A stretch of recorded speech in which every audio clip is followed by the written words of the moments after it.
Alrighty guys, we are going to attempt a Picasso. Exciting. So we are going to set a 20-minute timer. So you're just gonna first take a pencil and sketch a face, and she suggested using your hand to draw a dot in the center of the page, and then about 3 fingers to do one on the sides, again from the top, and then to lightly sketch a head shape there. And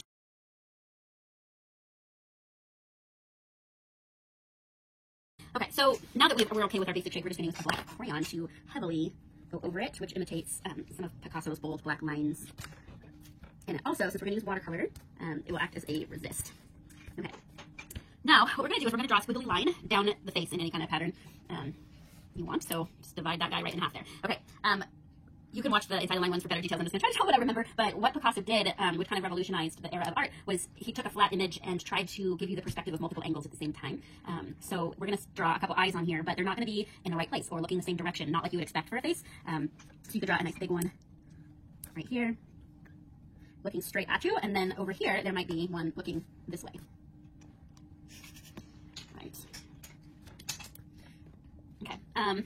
Then if we're going to do a nose, we might draw it, you know, maybe kind of off to the side over here. But then I'm going to put my nostrils instead of where you think they should be. I'm going to put them right here. Okay, so for the mouth, it might be, you know, part of the mouth this way, and then a completely different mouth on the other side of your line. To do some hair, remember not to color things in with your black crayon. We're just drawing lines. It might look different on both sides. And then we might do, let's see,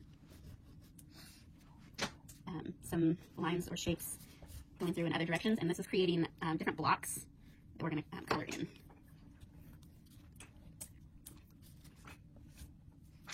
Okay, so kind of a lot going on. And now I want to use, we're going to do watercolors. I love these watercolor pans from Prang. They have really rich pigments in them. And then I like to use the top for mixing as a paint palette, so it's kind of all loaded in one spot. So I might use colors that you'd expect, or colors that are completely abnormal, but I want to fill in all my spots.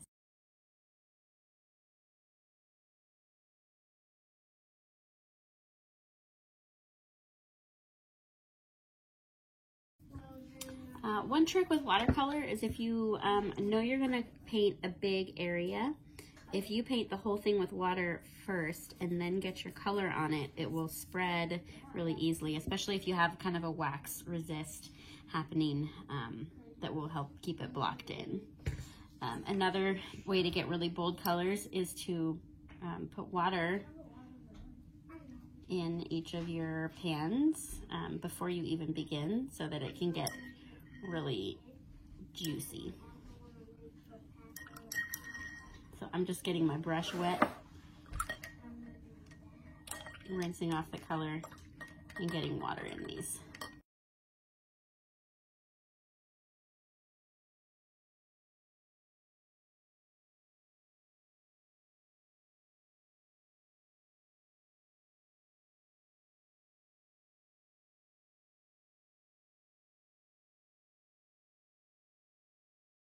I want to mix colors, so now that they've had a chance to soak, I'm going to take this brown, which I want to make lighter. I'm going to try to just load my brush up and get some here, and then clean it off to get some yellow, and then mix it in right here. And still, I want it a little bit lighter, so I'm going to try to get as much off my brush as I can, clean my brush again, and get some more yellow, fully loaded, and mix it in here. And I like that color a little better.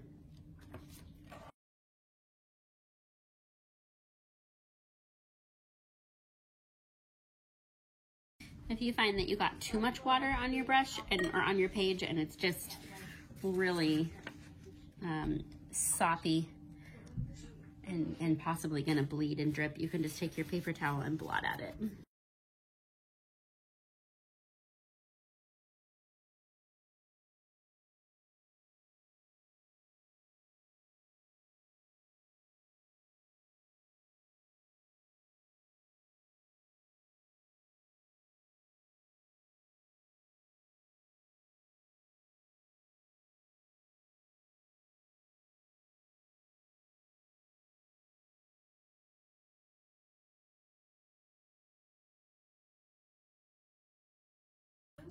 Again, I'm using one brush for an entire project. I just clean it off between each color that I want to use.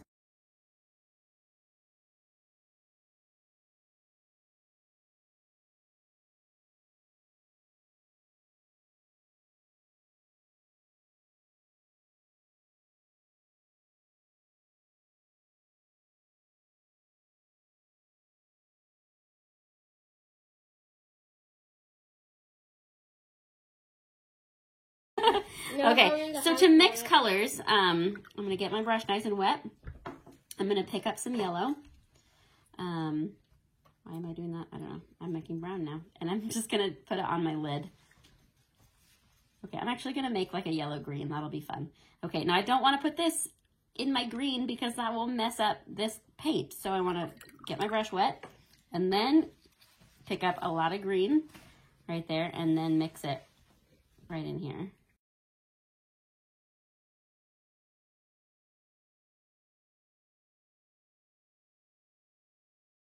So what I'm going to show you now is that if you want to do a big space, you want a really dripping wet brush and paint your paper first so that your paper is all wet.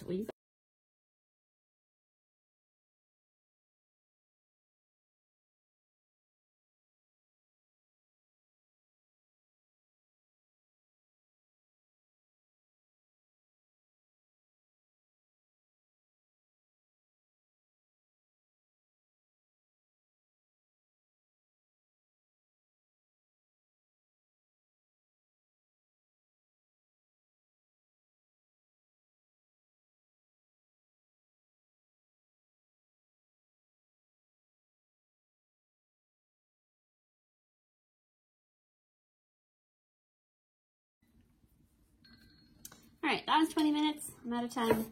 I'm out of time. But I did do some explaining. That's creepy. And I was painting really fast. Okay, I'm gonna turn that off.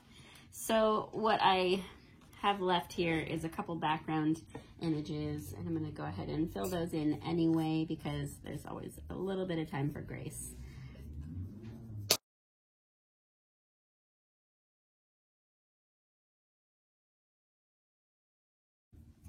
All right, and there you go. There is a Picasso-esque painting in about 20 minutes.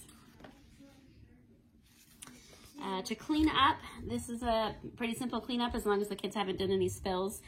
Baby wipes right in here should do it. I'm not too concerned with them. If you leave them in the hallway or a corner of your classroom just open like this, they will have a chance to dry out all these really juicy paints. Because if you store them, they might sealed, they might never dry. This is a paper towel, so it's not doing a great job, but it's doing enough. But if I want to use this to mix color again next time, I'll want it nice and clean. So the baby wipes are a great option to do that. And you should all have those in your tutor bin. So there you go.